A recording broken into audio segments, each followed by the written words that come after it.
Why give someone the power to control your peace, especially someone who may not even value you? Picture this. You're sitting at the table, mid-conversation, thinking everything is normal. Then it happens. Someone you love, a parent, a spouse, a close friend, says one sentence. Not loud, not dramatic, just enough. A small comment about how you're always like this. A quiet dismissal of something you cared about. Or maybe they don't even respond at all, they just glance at their phone while you're speaking, as if your words carry no weight. And suddenly, something inside you shifts. Your chest tightens, your jaw hardens.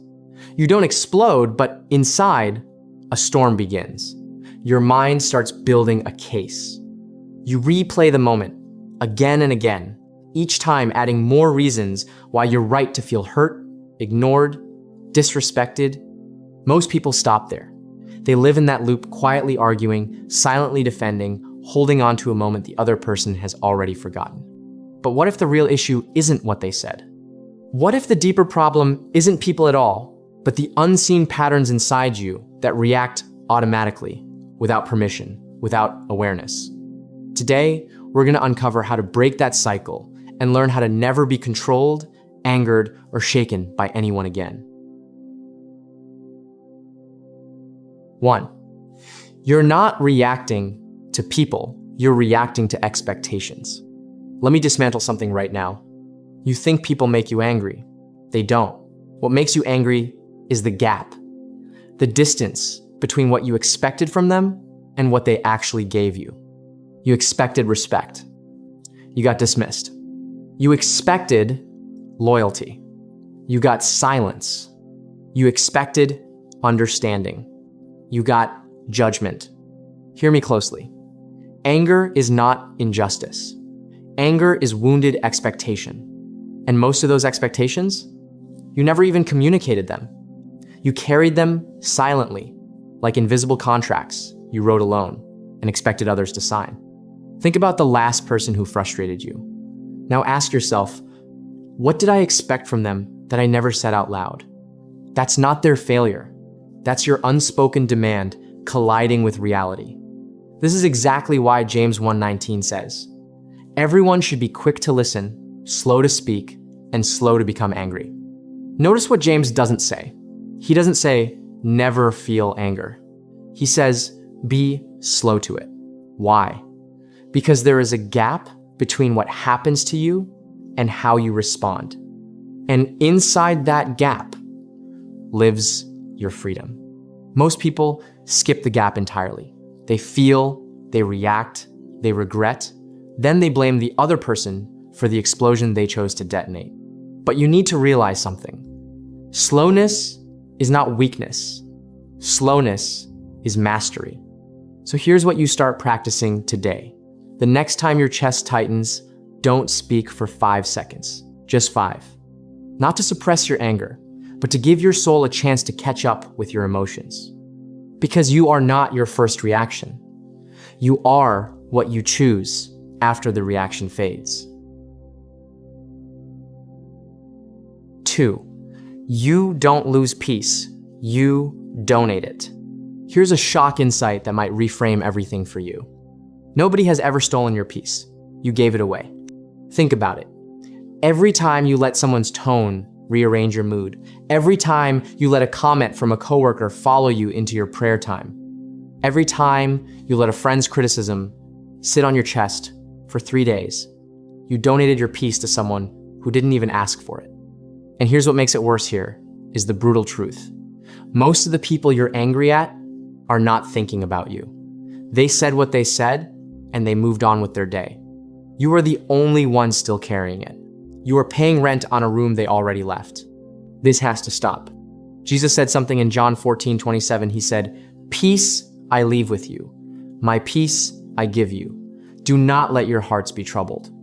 He's telling you, I've already given you the peace. Now stop handing it to people who didn't earn it, can't sustain it, and won't return it. Your peace is not a public resource. It is a divine deposit. This means you need boundaries. Not walls to shut people out, but filters to decide what gets in. Because not every opinion deserves your emotional bandwidth. Not every slight requires a response. Some things are meant to pass through you, not live in you. People think detachment is coldness. It's not. Godly detachment is choosing what gets access to your inner world, and learning to close that door is one of the most spiritually mature decisions you will ever make. 3. The anatomy of a trigger and how to disarm it. Most of your emotional triggers are not about the present moment. They are echoes. Echoes of something unresolved, a wound from childhood, a betrayal you never processed, a version of yourself that was shamed into silence and still flinches when someone raises their voice. Most triggers are not reactions to what just happened. They are reactions to what happened before wearing a new face. That coworker who dismissed your idea, maybe they remind you of the parent who never listened. That friend who didn't text back, maybe they activated the part of you that still equates silence with rejection. Hear me, you are not overreacting. You are reacting accurately to the wrong event. So here's a framework. 4 steps. Use it the next time you feel that fire rising. Step 1, pause. Not forever, just long enough to breathe. Proverbs 29-11 says, "Fools give full vent to their rage, but the wise bring calm in the end." The pause is where wisdom lives. Step 2, identify the real trigger. Ask yourself, is this about what they just said, or does this remind me of something deeper? Be honest.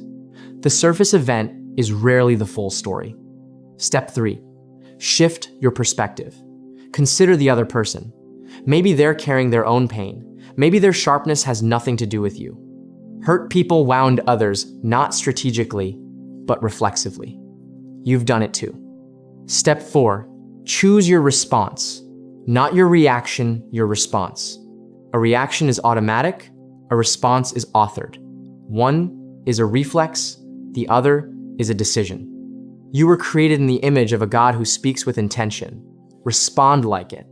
This isn't about being passive. It's about being precise. A person who controls their response controls the room. And more importantly, they keep their soul intact. 4. Ego is the real enemy, not people. Here's the part nobody wants to hear. Most of the time, the thing you're protecting when you get angry isn't justice. It's ego. It's the part of you that says, I shouldn't be spoken to like that. I deserve better. How dare they? And maybe you're right. Maybe you do deserve better. But ego doesn't care about resolution. Ego cares about being right. Ego would rather win the argument and lose the relationship. Your ego will trade your peace just to prove you're right. Humility is not thinking less of yourself. Humility is thinking of yourself less in the moment of conflict. Look at Jesus in the Gospels. Mocked, spat on, falsely accused, betrayed by someone who ate at his table. And in the moment of greatest provocation, silence. Not because he had nothing to say, but because he had nothing to prove. 1 Peter 2:23 says, when they hurled their insults at him, he did not retaliate. When he suffered, he made no threats. Instead, he entrusted himself to him who judges justly. He surrendered the outcome. He released the need to be vindicated by the people who were attacking him. He placed his identity in his Father's hands, not in the opinions of his accusers. And that's the key. When your identity is anchored in God, you stop needing people to validate it. You stop requiring every conversation to affirm your worth. You stop falling apart when someone doesn't see you the way you see yourself. Your value was settled at the cross. It doesn't fluctuate based on someone's tone in a meeting. When ego dies, peace moves in. Not a fragile peace that crumbles when someone's rude, but a rooted, immovable stillness that comes from knowing who you are and whose you are, regardless of who agrees. 5. Forgiving without becoming a doormat. Now, I know what some of you are thinking right now. You're thinking, wait, if I let my ego die and just stay peaceful, am I supposed to just let people treat me however they want? Absolutely not. Grace is not tolerance of abuse. Grace is the refusal to let someone else's dysfunction define your behavior. You can forgive someone and still set a boundary. You can release bitterness and still say, that's not acceptable, and here's what changes. Ephesians 4:26 gives one of the most nuanced commands in Scripture. In your anger, do not sin. Do not let the sun go down while you are still angry. It doesn't say don't be angry. It says don't let anger become the driver. Feel it, acknowledge it, but don't let it steer. And don't let it stay past sundown, because anger that overstays its welcome becomes bitterness. And bitterness is not a feeling. It is a lifestyle. It rewires how you see people. It makes you suspicious of kindness. It makes you interpret everything through the lens of past pain. Here's the practical side of forgiveness that nobody teaches. Forgiveness is not a feeling.